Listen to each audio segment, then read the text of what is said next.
हाय ladies, अस्सलाम वालेकुम। तो कैसे हैं आप सभी। स्टार्ट करते हैं अपना रिव्यू सैम को लेकर। यानी कि सभी हम सब जानते हैं कि वो अपने इन लॉज के साथ आजकल अपनी लाइफ दिखा रही हैं और जितना उनको क्रिटिसिज्म मिल रहा है उतना ज़्यादा डे बाय डे वो उतना ज़्यादा चीज़ों को ना बजाय इसके कि करेक्ट कर लें वो उतना ज़्यादा कह रही हैं भाई मेरी मर्ज़ी में जैसे रहूँ मैं तो ऐसे ही रहूँगी, हम इसी तरह बात करते हैं, तुम लोगों को क्या प्रॉब्लम है। मुझे ये वाला एटीट्यूड उनकी तरफ से ना देखने को मिल रहा है। लाइकवाइज आज का जो उनका व्लॉग था जिसमें उन्होंने अपनी सासू मॉम की एक रेसिपी दिखाई थी कि सासू मॉम ने ये क्या बना लिया।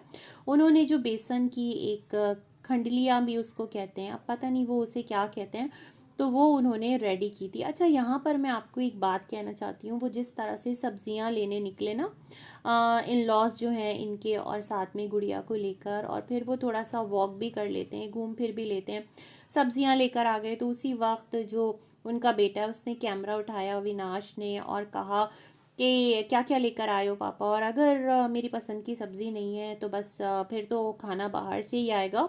और इस तरह से जैसे उन्होंने कहा कि इधर स्टार्ट किए क्लिप में कि इधर कुत्ते भी लड़ रहे हैं और इधर इंसान भी लड़ रहे हैं। मतलब उनके जो पेरेंट्स थे उनके दरमियान ना थोड़ी सी एक लड़ाई तो नहीं थी, आप यूँ कह लें कि गुड नोट पर होता है ना, नोक झोंक जिसे कहा जाता है। वो कह रही थी कि ये वॉक करने जाते हैं, मतलब इनके जो फादर हैं, तो इनकी मदर कहती हैं कि भाई ये घूमने गए हैं। कह रही हैं हमको बस इसी तरह से समझ आता है। भाई बड़े लाइटर नोट पर तमाम तर बातचीत हो रही थी।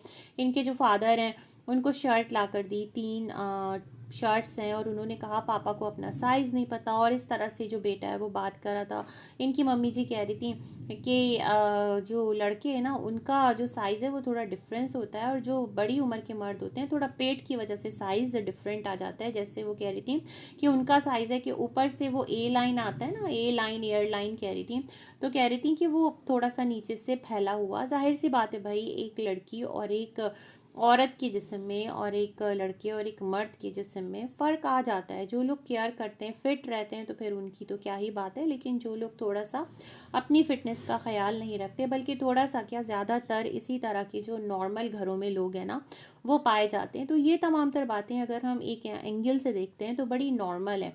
लेकिन वहाँ पर अगर आप ये देखें कि अविनाश हैं और सैमी हैं, तो उनका जिस तरह से एक इमेज है कि भाई वो एक भोजपुरी स्टार रह चुकी हैं, एक जो है वो स्टिल इंडस्ट्री में है, अपना नाम है, अभी भी वो डांस क्लासेस लेने जाती हैं और सब लोग उनको जानते पहचानते हैं उनके काम के हवाले से जो भी कुछ है।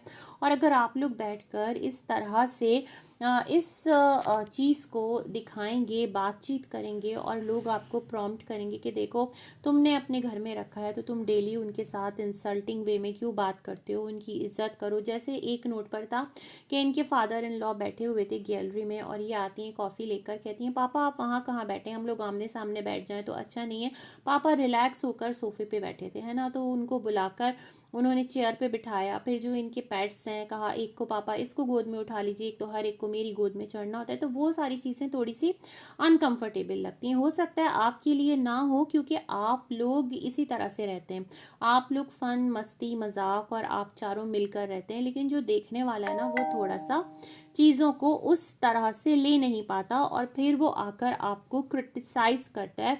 तो फिर आपको लगता है कि लोग ज्ञान दे रहे हैं या लोग बहुत ज़्यादा ओवर क्रिटिसाइज कर रहे हैं। मेरे ख्याल में थोड़ा सा ऑडियंस जो है ना उसको भी समझते हुए अगर आप अपने व्लॉग्स को लेकर चलेंगे तो देखने वालों के लिए भी आसानी होगी, आपके लिए भी आसानी होगी। जो आपकी ऑडियंस है ना वो आपकी फ़ैन है, वो आपसे कुछ एक्सपेक्ट कर रही है। और ऐसे ही होता है कि जो लोग आइडियलाइज करते हैं या फिर किसी को फॉलो करते हैं तो वो उनके अकॉर्डिंग ना बहुत सारी चीज़ें अपने जहन में डिज़ाइन कर लेते हैं, इमेजिन कर लेते हैं, यूँ समझें।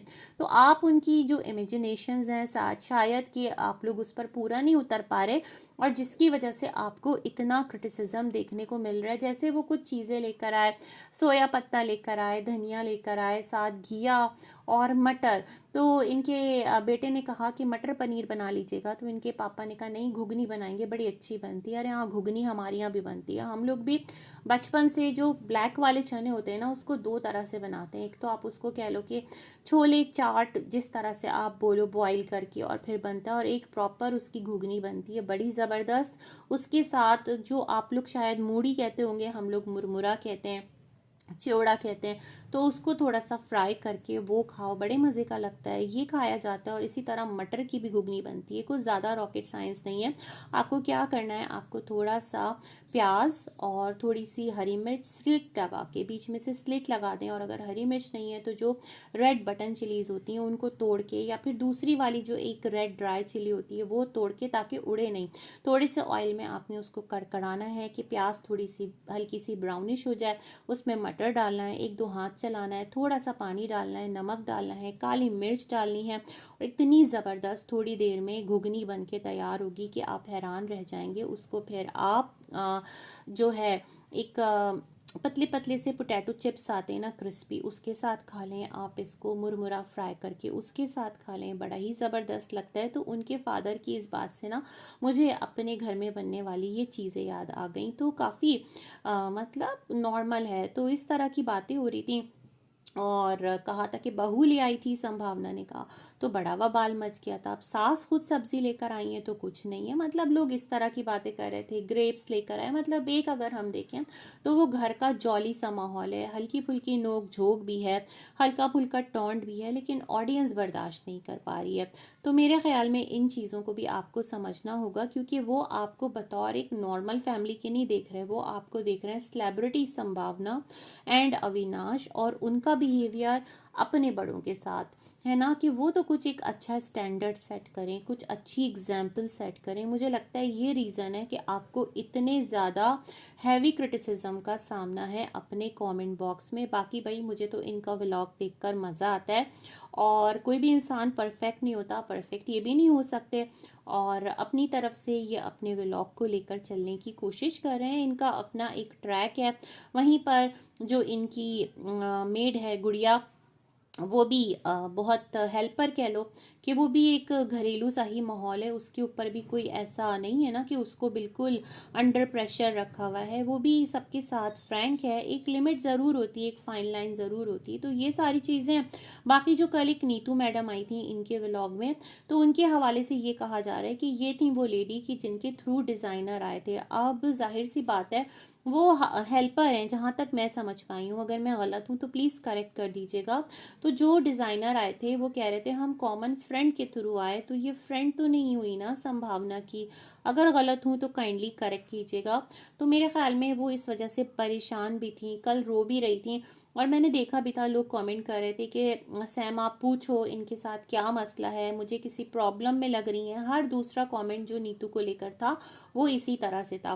खैर ओवरऑल मुझे तो भाई इनके व्लॉग्स देखने में मज़ा आ रहा है, और मुझे इनके पहले व्लॉग्स भी याद हैं, आज से 2 साल पहले के कह लो, कि जब ये बहुत ज़्यादा कुकिंग किया करती थी सैम, और अच्छी खासी कुकिंग किया करती थी, कढ़ी पकौड़ा बनाया करती थी, बहुत सारी डिशेस बना रही होती थी अपने घर में। तो लोग इनको ये भी सजेस्ट कर रहे थे, आज मैं ये देख रही थी कि आप अपना एक कुकिंग चैनल स्टार्ट कर लो, रफ़ एंड टफ जो भी आपकी रेसिपी है आप उस पर डालो, आप भी इंजॉय करोगे, देखने वालों को भी मज़ा आएगा।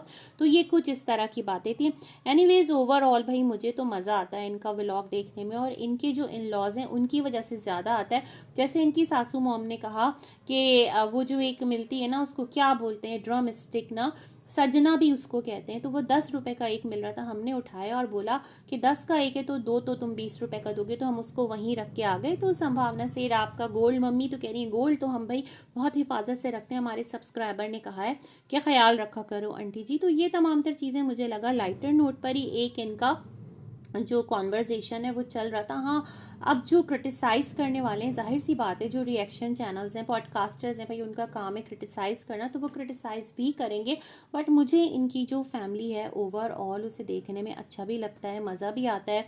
कहीं कहीं मुझे लगता है ये सारे इस तरह से ही मजाक करते हैं, और अगर इन लॉस को इतना ज़्यादा प्रॉब्लम होता तो आपको क्या लगता है वो खुद यहाँ क्यों रहते? उनका अपना घर है, उनकी अपनी लाइफ है, उनका अपना व्लॉगिंग चैनल है, तो वो मस्त होके वहीं जाते। तो भाई कुछ तो बात है, कोई तो मोहब्बत का रिश्ता है, कोई तो एक बॉन्ड है जिसकी वजह से यहाँ पर तमाम तर लोग रह रहे हैं, सुकून से रह रहे हैं, और अपनी अपनी मर्जी से व्लॉगिंग भी हो रही है, क्योंकि इन लॉज भी व्लॉगर्स हैं, बेटा बहू भी व्लॉगर्स हैं, तो सबको पता है कहाँ तक क्या चीज़ जो है वो लेकर चलना है। तो मुझे लगता है जो भी कुछ है वो व्लॉगिंग के अनुसार हम लोग देख रहे हैं, otherwise they are happy family.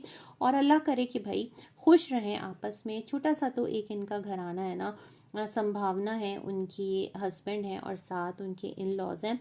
और बाकी ये कि थोड़ा कोशिश करें कि अपनी जो ज़बान है, अपना जो लहजा है, उसको थोड़ा कंट्रोल करें, तो आपके लिए भी अच्छा है, एक अच्छा ट्रेंड और एक अच्छी एग्जाम्पल सेट होगी। बाकी भाई गुड लक है, बहुत सारी गुड विशेस के साथ। अल्लाह हाफिज़।